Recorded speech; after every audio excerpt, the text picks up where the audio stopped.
A palavra coração refere-se a todo o nosso sistema emocional, a todo o nosso corpo emocional. Estar desperto no nível da emoção significa não mais extrair um senso de self do como e do que sentimos. Se nos sentimos bem ou se nos sentimos mal, se nos sentimos saudáveis ou doentes, despertos ou cansados, não estamos mais encontrando e extraindo um senso de self daquilo que vivenciamos.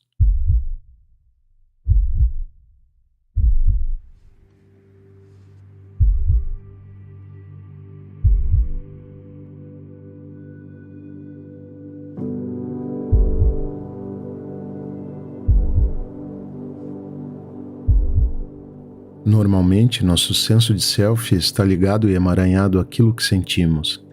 Se afirmamos para nós mesmos, sinto-me raivoso ou estou com raiva, o que estamos realmente dizendo é que nesse momento meu senso de self fundiu-se com a emoção da raiva. E é claro, essa fusão é uma ilusão, porque o que somos não pode ser definido por uma emoção que percorre o corpo.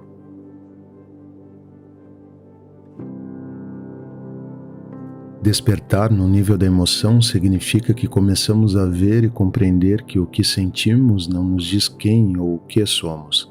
Diz o que sentimos e ponto. O que sentimos não precisa ser evitado ou negado, mas não nos define. Quando não mais definimos o self no nível da emoção, nosso senso de self é liberado do nível da emoção, é liberado dos sentimentos conflitantes que estão nesse nível. Para a maioria dos seres humanos, não mais ser definido por aquilo que sente representa uma transformação revolucionária. Mas é claro, não podemos chegar lá evitando o que sentimos. Nossas emoções e nossos sentimentos são, na verdade, indicadores fantásticos para o que não está resolvido em nosso ser, para o que podemos ou não ter visto. Nosso corpo é um grande medidor da verdade. Assim que entramos em um senso emocional de divisão, ódio, inveja, ciúme, ganância, culpa, vergonha, etc., sabemos que estamos percebendo desde um estado de divisão. Essas emoções que surgem da divisão são como pequenas bandeiras vermelhas nos lembrando de que não estamos identificando a verdadeira natureza das coisas. A confusão emocional nos diz que temos uma crença inconsciente que não é verdadeira. Nossa mente empacotou algo. Talvez tenha condicionado um evento no presente, talvez tenha embalado o passado. O que sabemos é que ela empacotou um evento de tal forma que está provocando confusão. O corpo emocional é um meio fantástico para se entrar em algo e em tudo que precisa ser visto. É um ponto de entrada em qualquer ilusão, em qualquer coisa que cause um sentido de separação.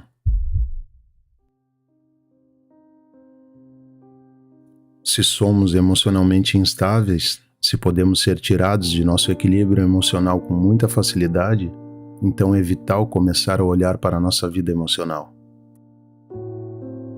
Não quero com isso dizer que precisamos analisar nossas emoções e abordá-las terapeuticamente.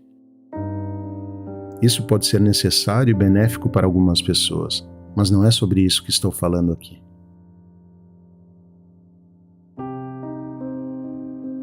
Estou falando de investigar a natureza do medo, a natureza da raiva.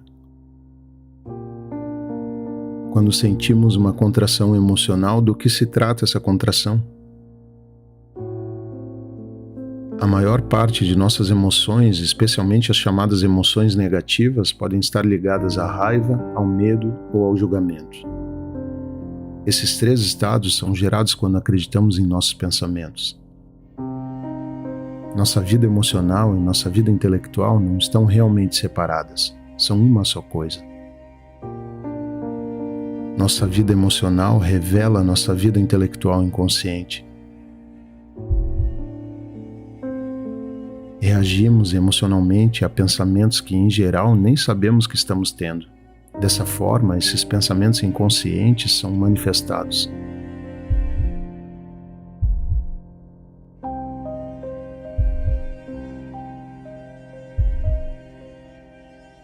Com frequência, as pessoas vêm até mim com alguma emoção específica que as está incomodando. Pode ser medo, raiva, ressentimento, ciúmes, qualquer coisa. Digo-lhes que, se quiserem liberá-la, precisam alcançar a visão de mundo subjacente ao sentimento. O que a emoção diria se pudesse falar? Que padrões de crenças ela carrega? O que ela está julgando? O que estou realmente perguntando é como essa pessoa está sendo atraída para um estado de divisão emocional. Como disse, somos programados para experienciar emoção negativa toda vez que percebemos a partir de um estado de divisão. Nossa vida emocional é um indicador claro e confiável de que, quando estamos percebendo as coisas a partir da divisão, sempre que entramos na divisão, há um nível de conflito emocional que podemos sentir, o qual pode funcionar como um pedido de atenção.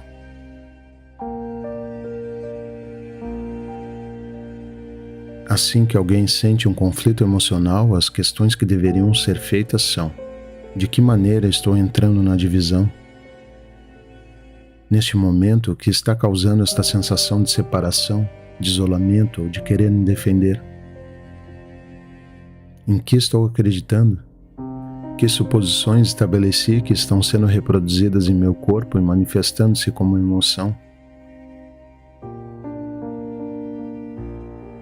Dessa forma, emoção e pensamento estão conectados. São duas manifestações da mesma coisa. Não podem ser separados. Normalmente, quando as pessoas chegam até mim com uma emoção negativa, peço-lhes que identifiquem o pensamento que está por trás da emoção ou sentimento. Às vezes, as pessoas insistem em não ter um pensamento por trás da emoção. Nesse caso, sugiro que elas se sentem com a emoção e meditem a respeito. Se a emoção pudesse falar, o que ela diria? Mais e mais, noto que quando as pessoas trabalham com um sentimento difícil por um dia, 2 dias ou uma semana, elas têm aquele tipo de ahá.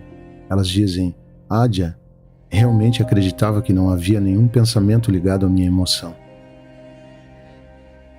Achava que fosse apenas medo ou raiva ou ressentimento, mas na verdade, quando mergulhei fundo na emoção e fiquei em silêncio, de repente comecei a ouvir a história. Pude ouvir os pensamentos que estavam criando a emoção. Uma vez capazes de encontrar os pensamentos que estão gerando suas emoções, as pessoas podem começar a questionar qual o pensamento exatamente e se ele é verdadeiro. Porque, claro, nenhum pensamento que causa divisão é verdadeiro. E isso é chocante. Todos crescemos em um mundo onde acreditava-se que certas emoções negativas podiam ser justificadas. O sentimento de ser uma vítima é um bom exemplo. Afirmamos: bem, isto ou aquilo aconteceu comigo. Fulano ou ciclano me fez alguma coisa e por isso sou uma vítima. Podemos construir toda uma vida intelectual e emocional em torno da crença de que temos uma justificativa para ser vítima. Mas quando olhamos para isso, vemos que é apenas um meio pelo qual entramos na separação. A realidade não vê as coisas em termos de vítimas. Ela vê as coisas de uma perspectiva totalmente diferente. Podemos pensar: fulano ou ciclano não deveria ter dito isso, mas a realidade é que disseram. Assim que a mente diz que alguma coisa não deveria ter acontecido, experienciamos uma divisão interna. E por que experimentamos a divisão? Porque estamos argumentando com a realidade. Isto é muito certo. Se argumentamos com a realidade, por qualquer razão, entramos na divisão. É assim que as coisas funcionam. A realidade simplesmente é o que é. No momento em que temos algo em nós que julga, que condena, que diz que não deveria ser assim, vamos sentir divisão. A maioria de nós aprendeu que entrar na divisão em relação a certas coisas é natural. Fomos ensinados que estaríamos nos iludindo se não entrássemos na divisão em relação a certas coisas, acerca de nosso próprio sofrimento ou de outra pessoa. É como se realmente não fôssemos uma pessoa de sentimentos se não experimentássemos inteiramente certa divisão perante eventos específicos. Mas essa é uma das partes surpreendentes e chocantes de entrar nos reinos mais profundos da percepção. Compreendemos que não existe uma razão para argumentar com a realidade, pois jamais venceremos a batalha. Discutir com a realidade é um caminho certo para o sofrimento, uma prescrição perfeita para a angústia.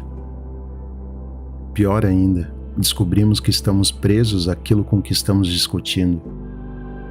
Se aconteceu há 30 anos ou ontem pela manhã, se brigamos com isso, estamos presos à armadilha. Estamos vivenciando a mesma dor repetidamente. Brigar com algo não nos ajuda a ir além, não nos ajuda a lidar com a situação. Na verdade, nos aprisiona, nos une àquilo com que estamos argumentando, seja o que for. É surpreendente, de fato, perceber que nenhum de nossos argumentos contra o que é ou o que foi tem qualquer fundamento na verdade. Nossos argumentos são apenas parte do estado de sonho. Agora, dizer que eles são parte do nosso estado de sonho ou ouvir alguém dizer isso não é suficiente. Cada um de nós tem de olhar por si. Cada um de nós tem de olhar para a própria vida emocional a fim de trazer à consciência qualquer coisa que tenha o poder de nos levar a vivenciar a divisão. Precisamos olhar para as nossas emoções e vê-las do jeito que são. Precisamos questionar sua veracidade, meditar sobre elas em silêncio e deixar que as verdades profundas se revelem.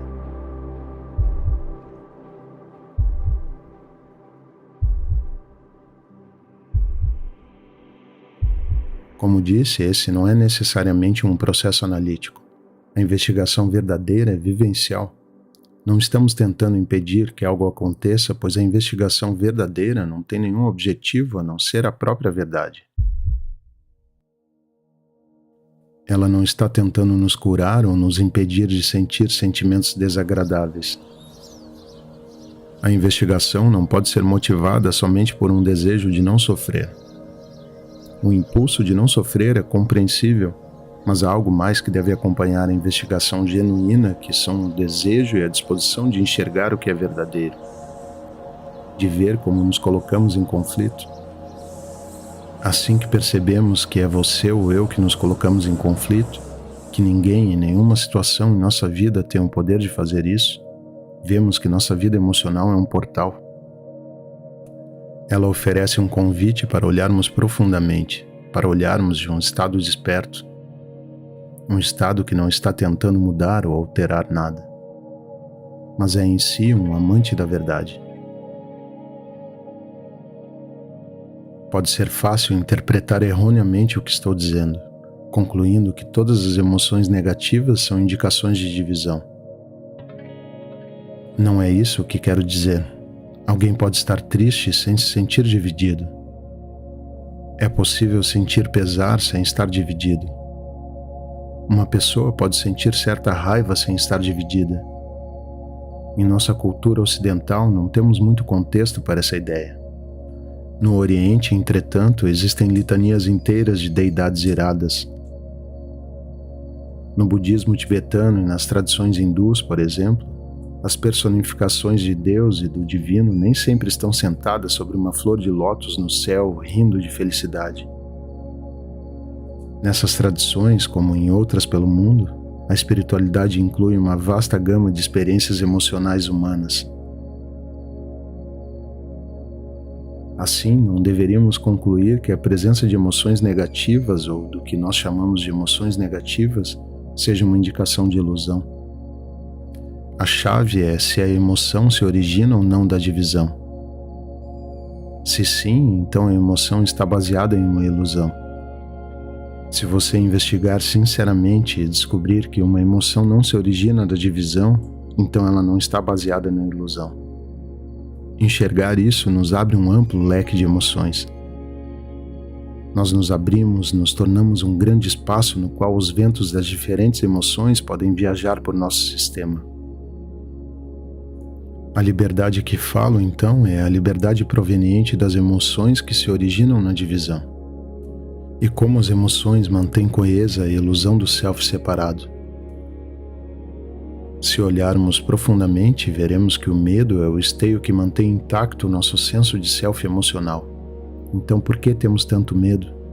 Porque temos essa ideia limitada e separada de quem somos. Temos uma imagem de nós mesmos como alguém que pode ser machucado, ferido ou ofendido.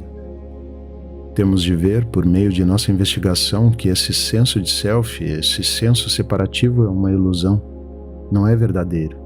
É uma mentirinha que contamos a nós mesmos. É aquela pequena conclusão que eu sou a pessoa que imagino ser, que nos abre ao medo. Porque a pessoa que imaginamos ser também imagina que pode ser ferida a qualquer momento. Aquele senso de self ilusório vê a vida como muito perigosa. Alguém pode chegar e dizer uma palavra rude e o senso de self ilusório pode imediatamente entrar no conflito, na dor e no sofrimento. Sentimos-nos inseguros porque nosso senso de self pode ser machucado muito facilmente. Nosso senso de ser um self separado origina-se de uma mistura de pensamento e sentimento.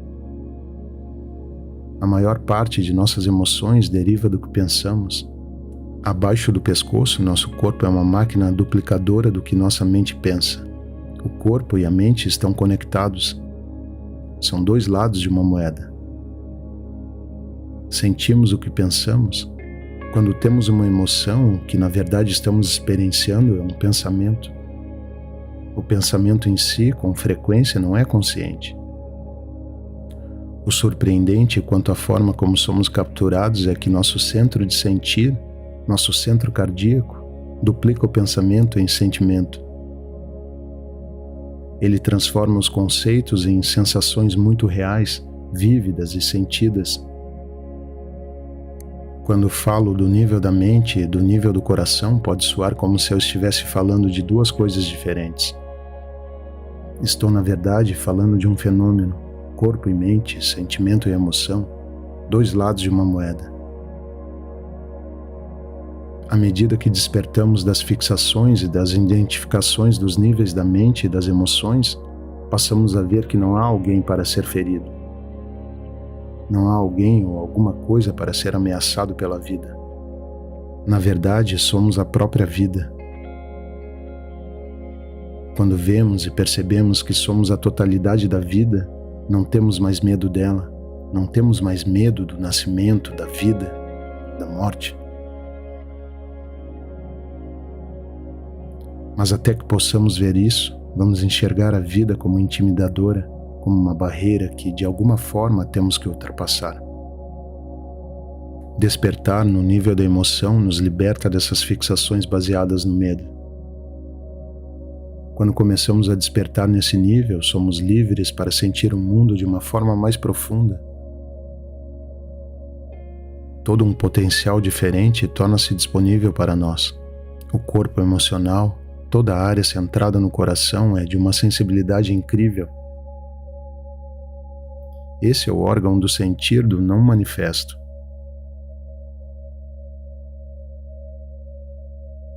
É por meio dele que o não manifesto sente a si mesmo, se autovivencia e conhece a si mesmo.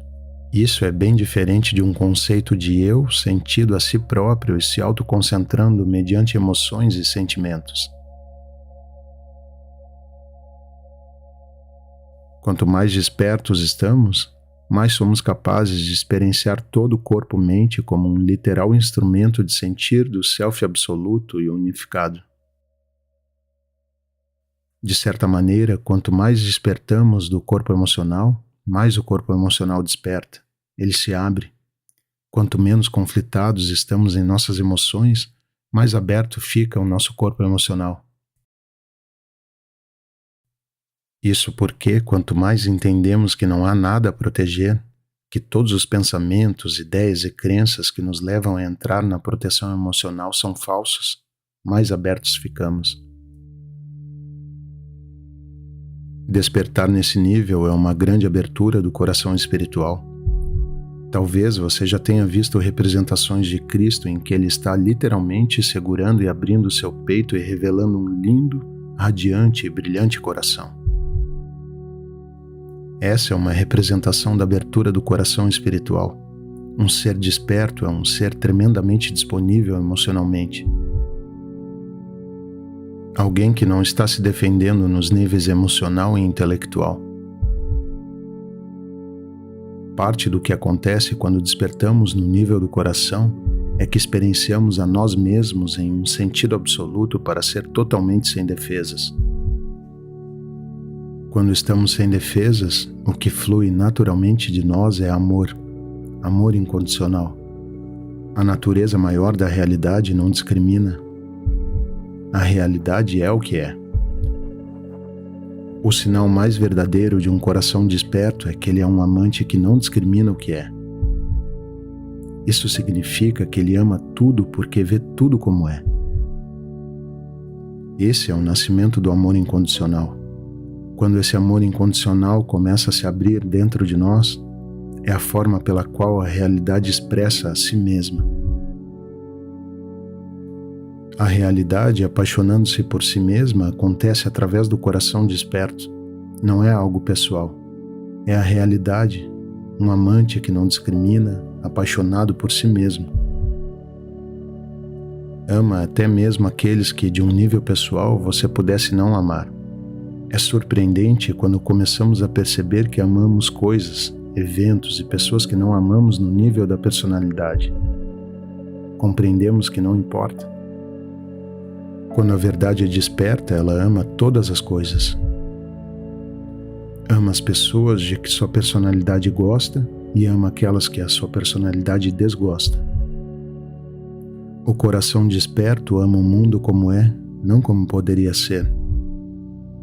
Quanto mais despertamos nesse nível, mais experimentamos o amor incondicional, que é um dos chamados mais profundos da vida humana.